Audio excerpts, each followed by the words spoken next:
аннотативность или аннотативные масштабы. Это новинка у нас с AutoCAD 2008. Единственное, что можно отметить из серьезных недостатков, что, используя аннотативность, лучше потом не открывать это в старых версиях, потому что все масштабы будут показываться разом. Но так как время проходит, старые версии уходят, используя такие новшества, просто нужно. Создадим размерный стиль, чтобы посмотреть, как это все работает. Ну, для начала создадим текстовый стиль, чтобы создать размерный. Нажимаем новый. Пишем размерный.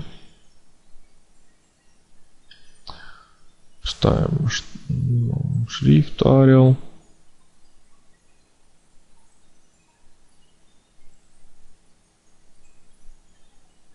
Высоту оставляем 0, чтобы потом можно было изменить степень сжатия.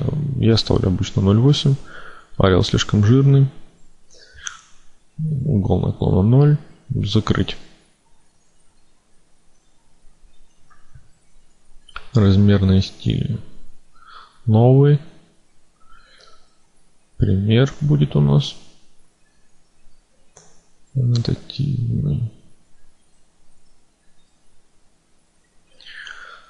Начинаем с вкладки текст.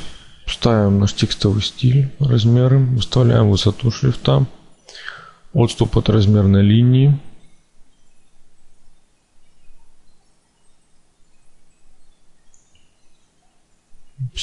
Выбираем засечки. На выноске у нас будет точка. Перекрестие в центре круга у нас по 2 мм с каждой стороны. Точнее, ну да. Тут нас ничего не интересует. Можно только символ дуги убрать. Шаг базовых размеров 2. Удлинение 0. Точнее, шаг базовых, наверное, 7 стоило поставить. Ну, в принципе, сейчас не важно. Отступ от объекта единицу сделаем. Размещение. Одна из самых важных вкладок. Тут поставим строить выноску. Вот у нас сама аннотативность. Это как будет у нас изменяться масштаб. Сейчас первый вариант — это глобальный масштаб. Есть размер по листу и аннотативный. Что такое по листу, уже пора забыть. Это старый способ работы, а вот аннотативный достаточно новый. Нажимая кнопку аннотативного объекта первый раз, он вас запросит, какой будет масштаб. Вот. Ну, согласимся, что будет 1 к 1. Рисуем чертеж. Какой-нибудь тут один размерчик поставим. Посмотрим, что он будет из себя представлять. Аннотативный. Вот мы переключаем аннотативные масштабы, ничего не происходит. Потому что, чтобы аннотации заработали, нужно аннотативному объекту добавить необходимые ему масштабы. Заходим в свойствах, добавить аннотативные объекты, выбираем нужные нам масштабы. 1 к 1 стоит, берем 1 к 2, 1 к 5, 1 к 10, 20, 50, 100. Окей. Можно создать самому нужный вам масштаб. Кстати, масштабы отличаются только по имени, а не по самому масштабу. Поэтому два одинаковых масштаба могут быть с разными именами, соответственно, можно по-разному настроить. Итак, переключая сейчас между масштабом, мы видим, что размер меняется. Но он меняется не просто масштабируется, а есть вот такое свойство, когда в каждом масштабе он будет иметь собственные габариты. Поставим 1 к 5, в бок снесем. Так, у нас один и тот же размер имеет в разных масштабах разные настройки.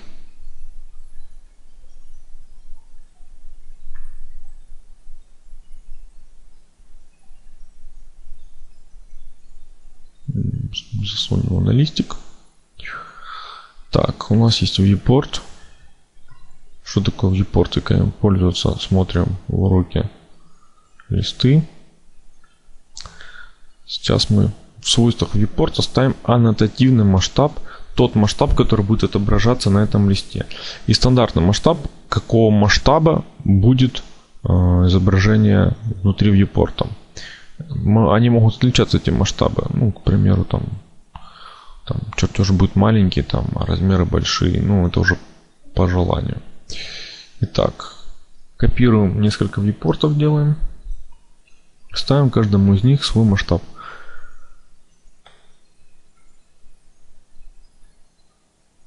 Чуть больше получилось. Блокируем.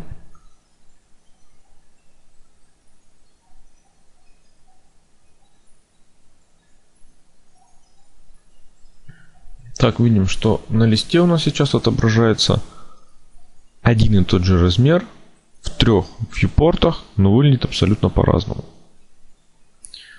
Это одно из основных свойств аннотации. Аннотативные объекты могут быть помимо размера выноски, текст, вот сейчас мы посмотрим, блоки, штриховки. Вот, к сожалению, не могут быть таблицы. Нажимаем кнопочку аннотативности, он автоматически пересчитал масштаб. Вот, ставим пример, выделяем и добавляем ему аннотативные масштабы, необходимые нам.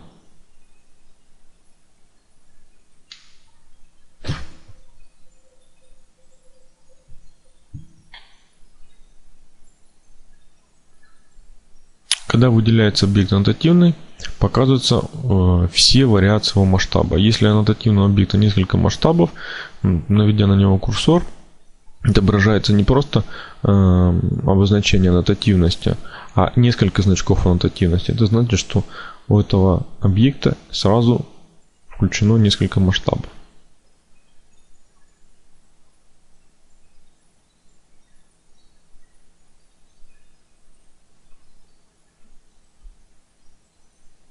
Так, у нас имеется 3 вьюпорта, в 2 масштаб одинаковый, в одном масштаб свой.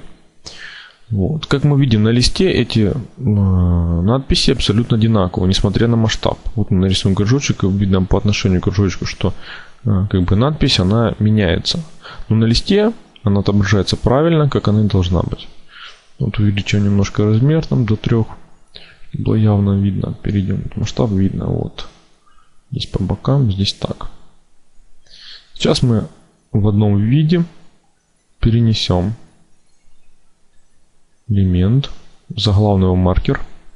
Вот. На масштабах одних и тех же сдвинулось, а на масштабе другом не сдвинулось. Вот на другом масштабе мы перенесли в другую часть.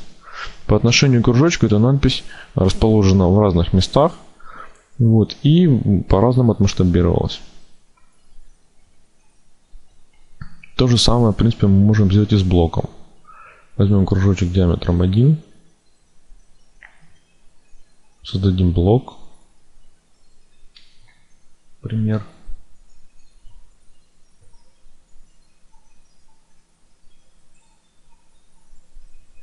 Включим аннотативность. Выбрать объекты. Выбираем объекты K. Добавляем масштабы. Вот он взял тот масштаб, который у нас стоял по умолчанию, добавил. Остальные надо добавить вручную. Есть еще кнопка копирования масштабов. Также кисточка переносит масштабы. Вот. Но это уже сами разберетесь. Так. Ищем наш кружок. Это возле примера.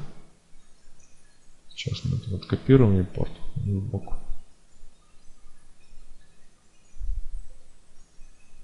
Вот оно, маленький точечка. И возьмем вьюпорт с другим масштабом.